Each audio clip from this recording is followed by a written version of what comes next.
Hello guys. Watch. The sun is setting, and we must embark on a new day. So, let's take a nap. Oh, spinny cow right there. And we are in a brand new day. So, what is special about today? Well, this is going to be a tips and tricks video, a small one. A small one to say, a really easy guide on how to cave. So how do you cave? What do you do to cave? So these take this, young miner. We got all these things here that you will need to cave. So we have bows, arrows, iron pickaxe. Well, let's say pickaxe in general. We got a shovel and a sword.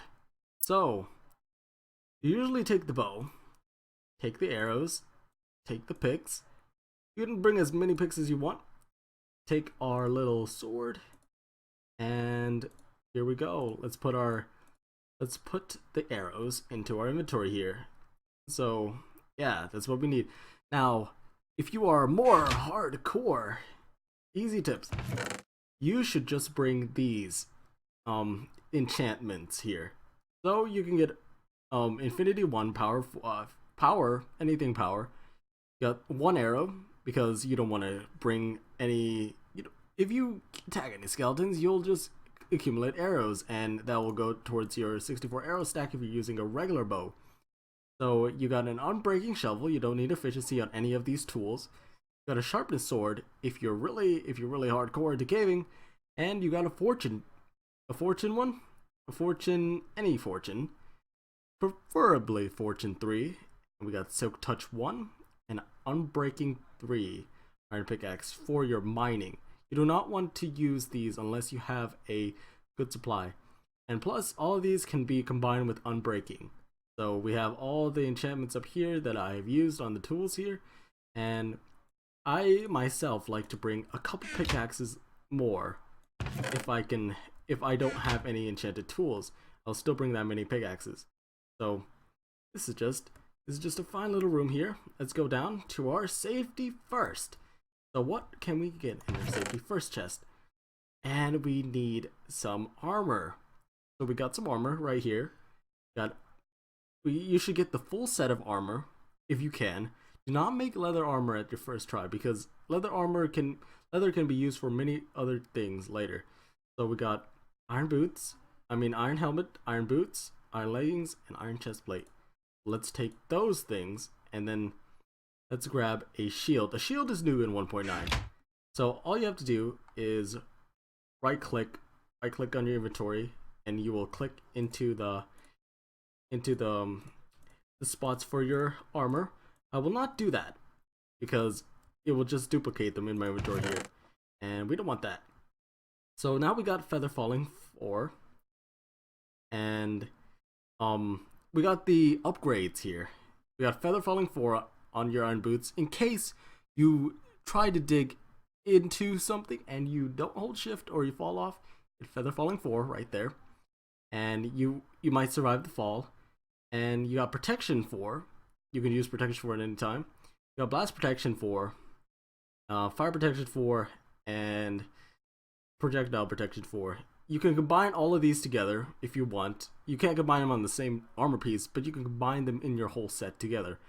So that's what makes it good. And you can use unbreaking on all of those. Usually you won't go caving underwater.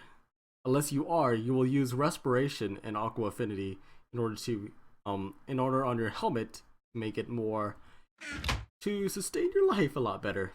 Oops, forgot about this. Let's continue on.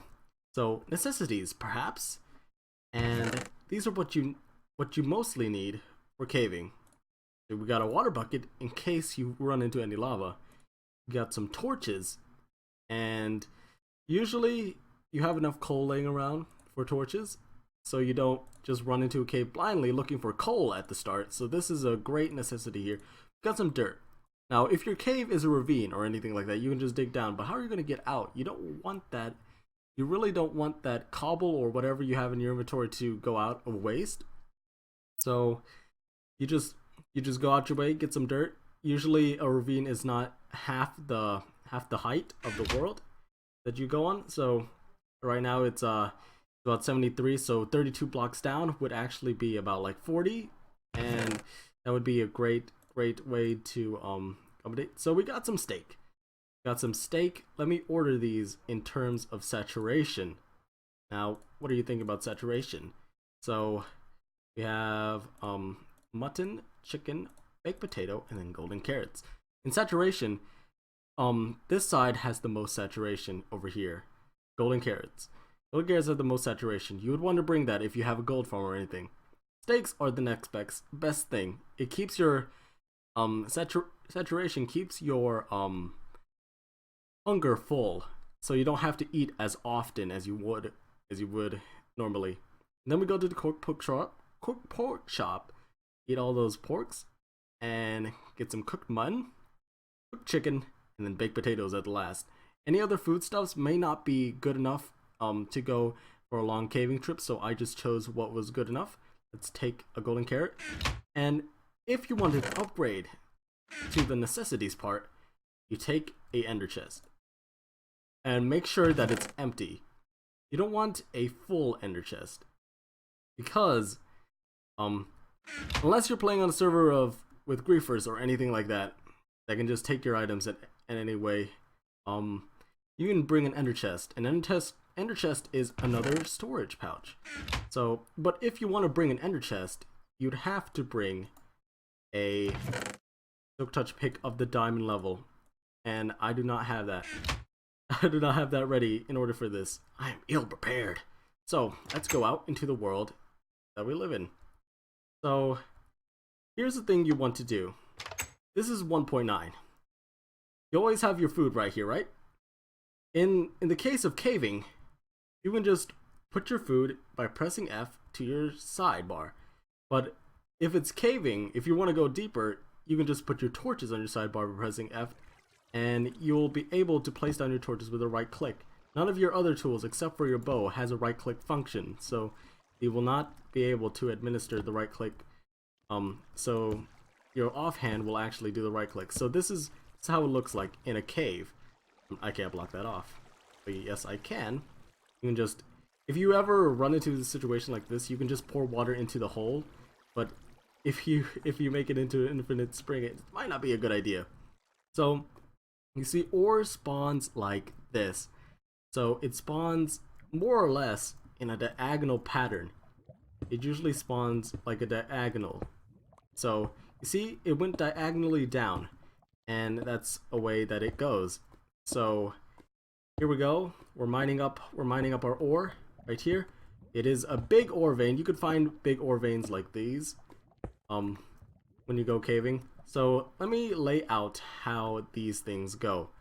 So as you are mining, there are a couple ore vein types. So this is a 6 ore vein type. This is a 4 ore vein type. They could be missing any blocks at any side, but it will still spawn almost like that. And you've got the 8 ore vein type. That's oh, you also got that kind of type. This is a really skewed video. I have no idea what I'm doing, but let's just do that. And we've got that type too as well. So as we saw here, I grabbed 2 pieces, and this is a pretty big chunk of iron. So these are caving tips to help you better your caving experience and make you a better and more efficient, shall I say. Oh shoot. In caving. Don't place your water like that. I usually put my water into my inventory so I don't accidentally do that and knock away any torches. So yeah, that's a mistake on my part. Well, so this has been a caving tutorial, and I will see you guys as you cave. I can't block with my sword. So see you guys next time. Peace.